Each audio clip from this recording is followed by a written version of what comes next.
우리가 그 헌법이 왜 중요하냐 하는 거를 사실 아는 것 같지만 또 이렇게 한편 생각을 해보면은 법 중에 법이니까 뭐 중요하다. 국가의 틀이니까 존중을 해야 된다. 뭐 이런 그 정도 그런 정도 생각 정도 이제 하고 있는 것이죠. 좀더 이번 주제에서는 왜 헌법이 그렇게 중요하게 생각을 해야 되는 것인가 하는 그런 내용을 조금 더 보충을 좀 하도록 하겠습니다. 우선 그 헌법은 하나의 그 상위법이라고 하는 개념에서 이제 나왔는데, 이것이 이 상위법으로서 자연법이라고 하는 이런 개념이 오래전서부터 있었죠. 우리 인간은 예, 하나의 하나님으로부터 부여받은 그런 자연권을 타고났다. 본연의 어떤 가치 이런 것을 타고났다라고 하는 그 상위법적인 개념, 자연권 이런 것이 이제 원래서부터 그런 개념이 있었고, 그런 그 상위의 개념이 바로 이제 헌법이다 하는 것이죠. 자연권하고 비슷한 그런 그 성격이 이제 헌법이고, 에, 그런 그 일반 법은 뭐냐? 헌법 밑에 일반 법이 있으니까 의회에서 뭐 입법기관에서 만들지 않습니까, 법을? 그러면 그 헌법과 일반 법 간의 그 관계는 일반 법은 반드시 헌법이라고 하는 그 제너럴한 일반적인 그 규칙, 헌법이 표방하고 있는 이런 그 이념, 가치 이런 거에 이제 잘 부합이 돼야 되는 것이죠. 그러니까 일반 법이 법으로서 성립이 되느냐 안 되느냐 하는 것은 바로 헌법의 그 정신, 헌법의 정신에 부합이 되는지 안 되는지 하는 거를 그 필터를 통과를 해야만 일반 법이 성립이 되는지 안 되는지를 알 수 있다. 그렇게 볼 수가 있습니다. 요거는 마치 이제 판사가 일반 법률을 적용을 해가지고 어떤 그 에, 특별한 어떤 특정한 사건을 다룰 때 그 사건에서 어떤 사람이 이것이 죄가 되는지 안 되는지 이런 거를 다룰 때 그거를 법이라고 하는 잣대에다가 이렇게 비춰서 이렇기 때문에 이것은 죄가 된다. 죄의 정도는 어떻다 하는 것을 서술을 하게 그렇게 돼 있죠. 그때 이제 법이라고 하는 것이 잣대가 되는 것이죠. 그거하고 유사하게 법을 만들 때, 입법을 할 때의 그 이제 필터는 뭐냐면은 헌법입니다. 헌법이라고 하는 정신에 비춰봤을 때 이 입법이 성립이 되느냐 안 되느냐. 안 되면은 그게 이제 헌법 소원을 통해서 우리나라 같으면 헌법재판소에서 이것을 위헌 판정을 하게 되면 그 법이 비록 국회를 통과했다 하더라도 무효화가 그렇게 되는 것이죠. 그래서 이제 상해법이다라고 하는 개념, 그리고 이것은 일반적인, 제너럴한, 보편적인 그러한 그 하나의 규칙으로서의 그 기능을 하고 있다라고 하는 것이 이제 매우 중요합니다. 그러면 이러한 일반 보편적인 그런 그 규칙, 원칙이죠. 원칙이 헌법인데 그런 원칙을 우리가 지키면서 살아야 하는 이유는 무엇일까요? 우선 그 몇 가지를 들 수가 있는데, 첫째는 사람은 단기적이고 지금 당장에 시급하면은 원칙이고 뭐고 잠시 잊어버리고 젖혀놓고 급한 거를 먼저 어떻게 에, 다른 기준이 좀 틀리다 하더라도 급한 거를 먼저 뭐 일을 해치우고 싶어하는 그러한 속성이 사람한테 있습니다. 그렇기 때문에 그래서는 안 된다 하는 것이 바로 그 보편적인 원칙으로서의 헌법이다 하는 것이죠.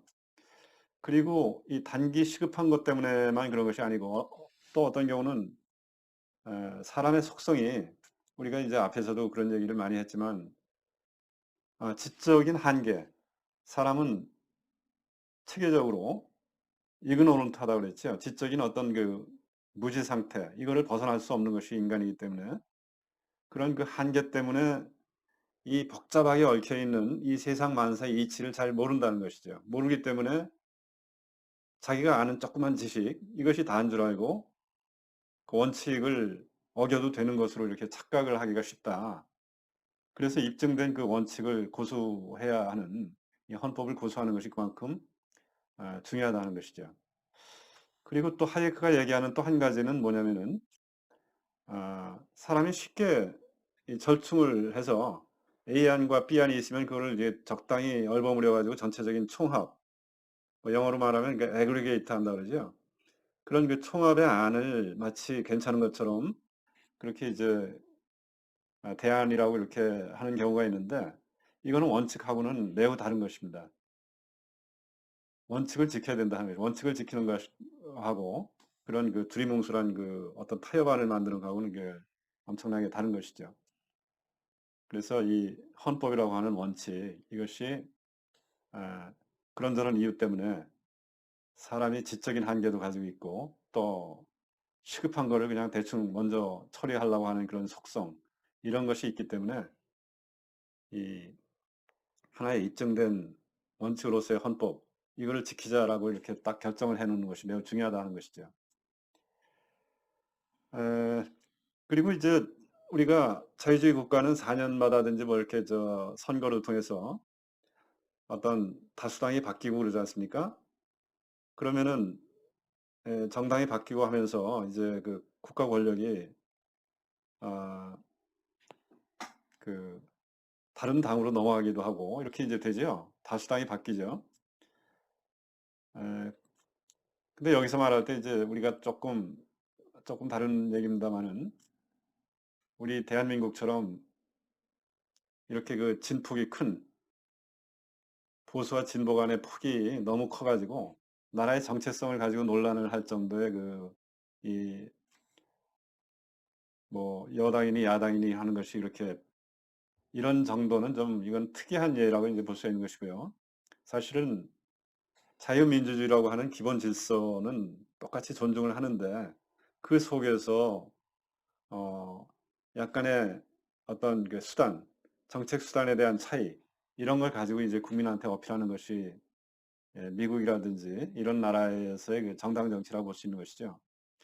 근데 이제 우리 한국은 국가의 정체성 자체를 놓고서 격돌을 하는 정도니까, 이거는 조금 나쁘게 얘기하면은 헌법을 무시하면서 에, 어떻게 보면은 뭐 어떤 사람들은 이걸 준내전 상태, 국가 자체를 갖다가 무시할 정도의 예, 여야의 그 이념 차이가 너무 크니까 이거는 그 준내전 상태가 아니냐, 이렇게 이제 표현을 하는 사람들이 있더라고요.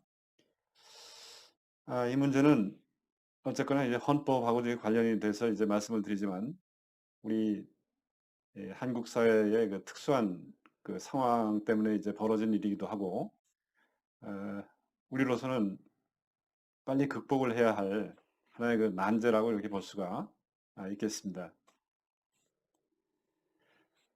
이 입증된 원칙으로서의 헌법을 우리가 반드시 지켜야 된다라고 하는 것은 그 뭐 당연한 것 같지만, 또 그렇게 생각을 하지 않는 사람들이 많이 있죠.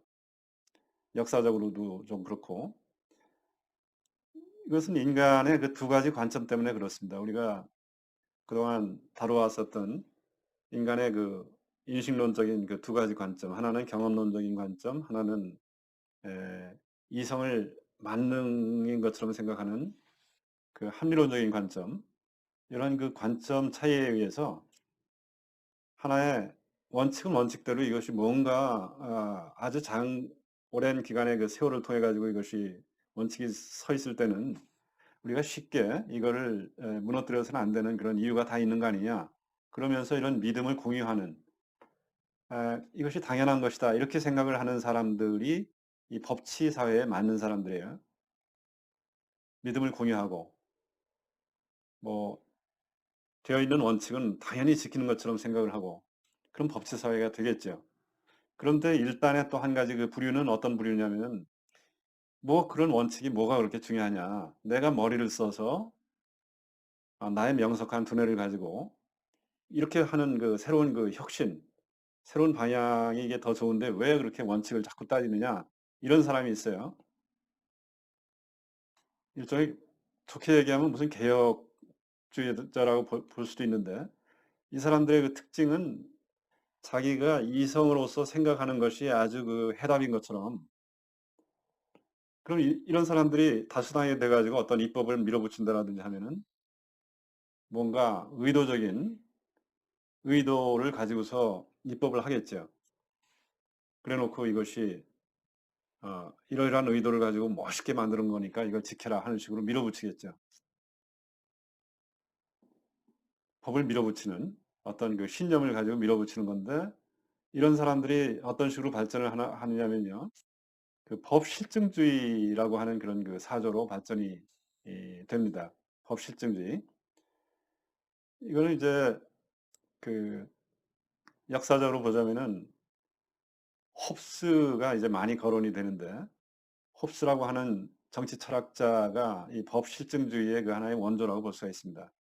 냉철한 이성을 가지고 어, 헌법이 지향하는 원칙이라든지 전통이라든지 이런 거가 이렇게 그렇게 그다지 중요시되지 않는 그러한 그 속성의 사람들이 이제 법실증주의자죠.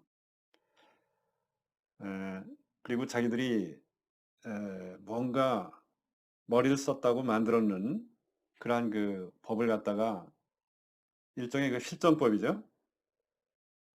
이거를 이제 강요하는, 만들어 놓고 강요를 하는, 당연히 법이니까 이거 만들었으니까 지켜라.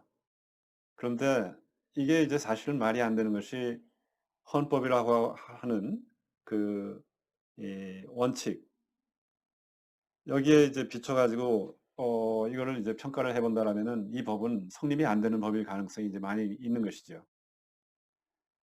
이것이 이제 법실증주의다. 아, 글쎄요, 우리 한국 사회도 이 법실증주의가 만연한다라고 볼 수가 있습니다. 그렇기 때문에 에, 의회는 아무 법이나 만들면 된다라고 하는 그 속성이 이제 상당히 강한 것이죠. 그래서 뭐 지역구에 가서 내가 무슨 법을 발의를 해가지고 국회의원들 중에서 몇 등을 차지하고 있다. 법을 많이 발의하기로 내가 그만큼 내가 이제 국민들을 위해서 좋은 법을 많이 양산을 한 그런 국회의원이다 하는 식으로 이제 자기 그 팜플렛에 자랑도 하고 그러죠. 말이 안 되는 그런 행위라고 볼 수가 있습니다. 에, 그리고 우리가 이제 포퓰리즘이니 뭐 이런 얘기를 많이 하는데 이 대개 그 선동가죠. 선동가는 헌법을 별로 그렇게 그 원칙을 지키는 것을 좋아하지 않는 사람. 헌법이라고 하는 원칙보다는 사람들이 지금 다수를 어떤 다수를 하나의 그 자기의 그 배경 삼아 가지고 이 다수가 사람들이 이걸 선호하지 않느냐 하는 식으로 여론몰이를 해 가지고 이것이 많은 사람들이 좋아하니까 이거를 우리가 하는 것이 바로 민주적인 것이다. 이렇게 얘기하는 사람이 이제 포퓰리즘입니다. 선동가라고 볼 수 있는 것이죠. 그래서 장기적이고 헌법 지향적인 그 원칙, 이거를 싫어하고 일시적이고 이 다수를 내세우는 그런 힘의 정치.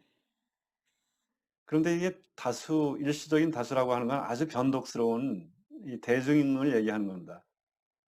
언론에 의해서 쉽게 조작이 가능하고 원칙이 아닌 에, 아주 단기적이고 폭발력이 있고 이런 것이 이제 그 대중의 그 성격이죠.